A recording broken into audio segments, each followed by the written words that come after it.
अब बारी करते हैं टेक्निकल एनालिसिस। टेक्निकल एनालिसिस में क्या होता है कि हम देखेंगे कि स्टॉक एंड कमोडिटीज, ये जो है ना technical analysis, price works everywhere, हर एक जगह पे अप्लाई होता है। प्राइस है ना आपको हर एक चीज़ हर एक की बता देगी, ऐसा नहीं है।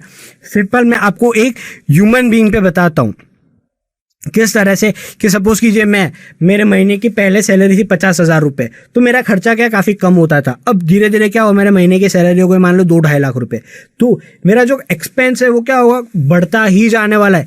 अगर आपको मुझे एनालाइज करना है not on my fundamental basis, not कि मेरी पास्ट रिकॉर्डिंग देख के मैं कहाँ से आया था, क्या करता था, मेरा फैमिली बैकग्राउंड क्या है, लेकिन कुछ देख के कि 1 साल पहले ये बंदा सिर्फ थोड़ा बहुत खर्चा करता था, अब तो हर महीने कुछ नई चीज़ें ला रहा है, वेकेशन पे घूमने जा रहा है, तो आपको पता है एक चीज चलेगी, ये बंदा कमा अच्छा रहा है, इसके पास पैसा अच्छा खासा आ रहा है, ठीक है। तो ये इस तरह से जरूरी नहीं है कि स्टॉक्स एंड कमोडिटी पे ही आप अप्लाई करो टेक्निकल एनालिसिस।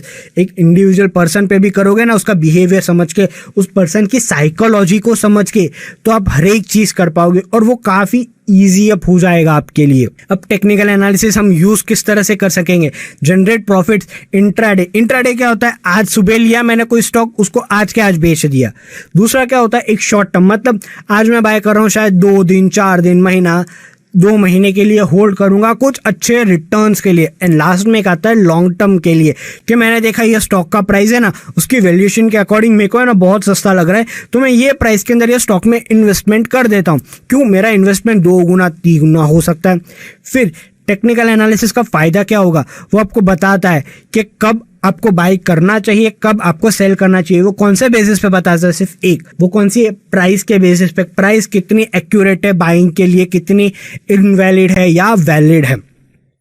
फिर आगे जो हम टेक्निकल एनालिसिस में सीखेंगे, ट्रेंड आइडेंटिफिकेशन। ट्रेंड आइडेंटिफिकेशन मैंने अपना एग्जांपल लेके आपको बताया कि मैं पहले बहुत ज़्यादा खर्चा नहीं करता था, अब क्या हो, कमाई ज़्यादा होने लगी, खर्चा अंधाधुन स्टार्ट कर दिया।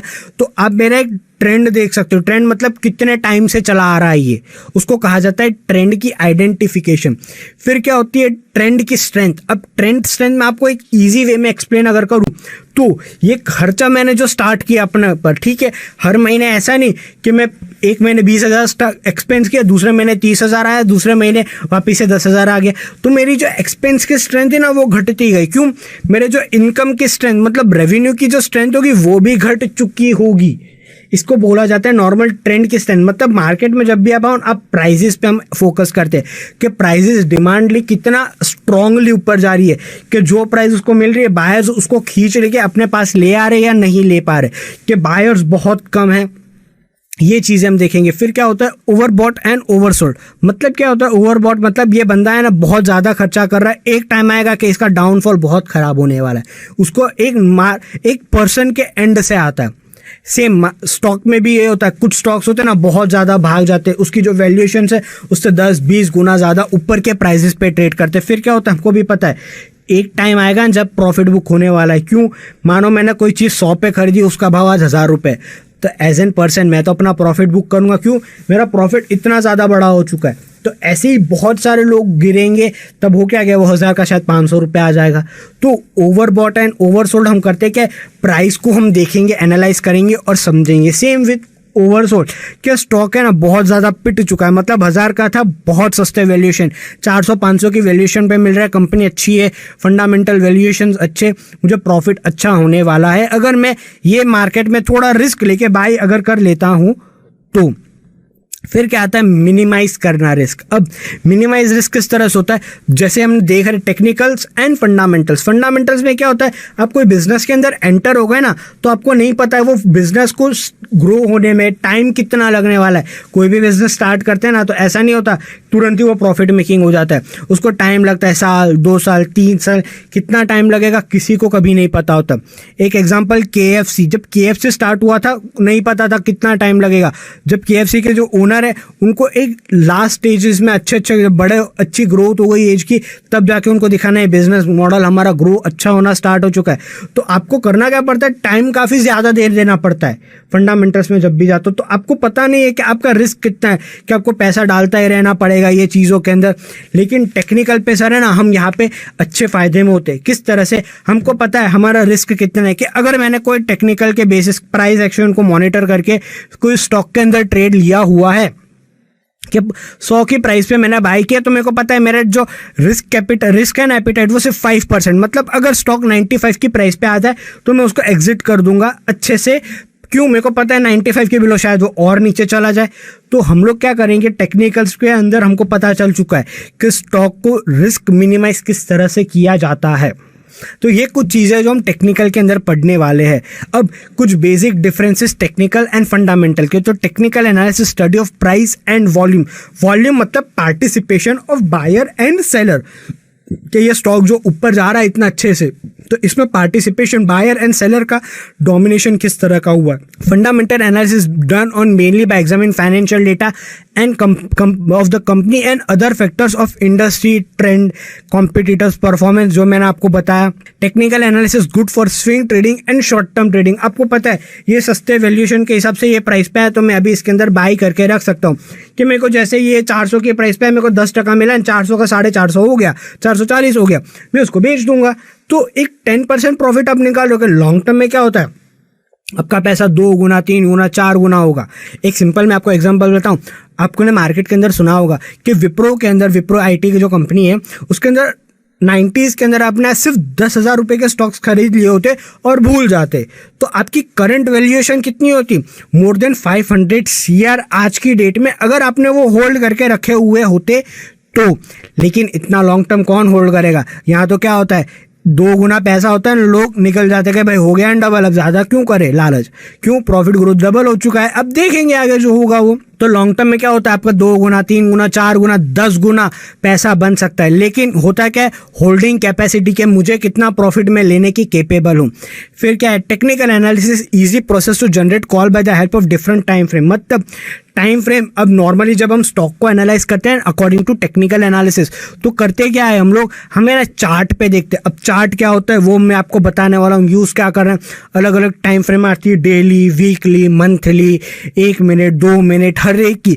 तो हम उसको ना अलग अलग वेज में देखेंगे और छोटे छोटे या बड़े प्रॉफिट जब भी हमको जनरेट करने तो क्या चीज़ें हमको देखनी है प्रैक्टिकली, उसको हम एनालाइज करेंगे। फिर fundamental analysis a long process to generate call, कि मुझे वेट करना पड़ेगा, कितना टाइम बिल्कुल नहीं पता, तो फंडामेंटल्स में हमेशा टाइम देना पड़ता है आपको। टेक्निकल में क्या होता है, पेशेंस, सिर्फ आप एक बार एंटर कर तो आपको पता है यहाँ से ये होने ही वाला है, वो होगा। फिर technical analysis is universal applicable, we need only price data. आपको मैंने बताया हर एक चीज़ पे आप अप्लाई कर सकते हो, कोई चीज़ पे ऐसा नहीं है जिसपे आप टेक्निकल एनालाइज नहीं कर। क्यों करना, क्या है, सिंपल, प्राइस के साथ उस बंदे की या स्टॉक की साइकोलॉजी, बिहेवियर समझना पड़ता है हमको कि इसका इंटेंशन क्या है यहाँ पर।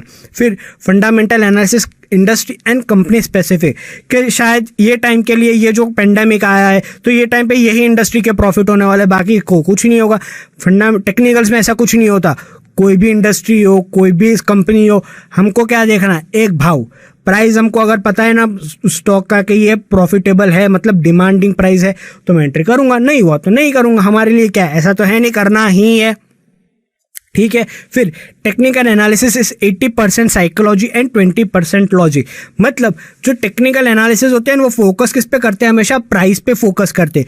प्राइस पे फोकस करना मतलब पार्टिसिपेंट्स, बायर्स एंड सेलर्स की, कि ये जो अब स्टॉक हमेशा महंगा, कुछ भी चीज़ महंगी कब होती है, जब उसको महंगा खरीदने वाला पर्सन आ चुका हुआ, मार्केट में आता है ना तब। अब सिंपल, अब प्याज ऐसी चीज़ है, प्याज ठीक है हर एक को खाने में चाहिए होता है, सब्जी में पड़ता है XYZ, तो प्राइस एक रेगुलर चीज़ है, तो आपको पता है इसके भाव बढ़ने वाले, हमको चाहिए ही। तो सेम चीज़ कंपनी स्टॉक में भी यही होता है कि ये इसको लग रहा है नहीं ये प्राइस महंगा होता जा रहा है, मतलब शायद कुछ एक्टिविटी जनरेट हो रही है इसके अंदर, तभी ये महंगा हुआ होगा ना, ऐसा तो है नहीं यूँ ये महंगा हो जाएगा।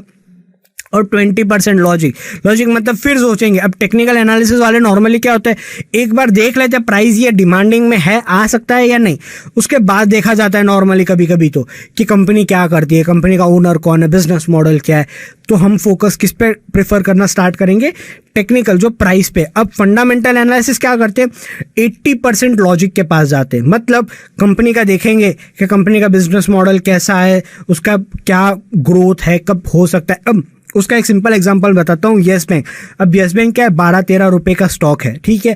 अब कोई भी फंडामेंटल एनालिस्ट उसको प्रेफरेंस नहीं देगा करंट सिनेरियो के हिसाब से कि उसको बाय करो, क्यों नहीं देगा, उसको पता है कंपनी का मैनेजमेंट सुधरने में टाइम लगेगा, 2-3 साल लग सकते, टाइम लग जाएगा। तो उसके अकॉर्डिंग वो क्या बोलेगा, कंपनी के जो लॉसेज है कम हो जाने दो, जो उसके डेब्ट है वो क्लियर हो जाने दो, थोड़ा बहुत रिजर्व्स आ जाने दो, तब बाई कर लेना। तब तक हो क्या सकता है, शायद वो प्राइस डबल हो जाए। तब तक आपका टेक्निकल वाला क्या होगा, उसने 10 बार 12 पे लेके 14 पे बेचा होगा, फिर वापस से 13 पे लिया होगा, 17 पे बेचा। तो वो क्या करता है, अपना छोटा शॉर्ट टर्म प्रॉफिट है ना हमेशा जनरेट करता रहता। तो ये होता है टेक्निकल एंड फंडामेंटल का एक कुछ बेसिक डिफरेंस। ठीक है, होपफुली आपको ये चीज़ें समझ आ चुकी।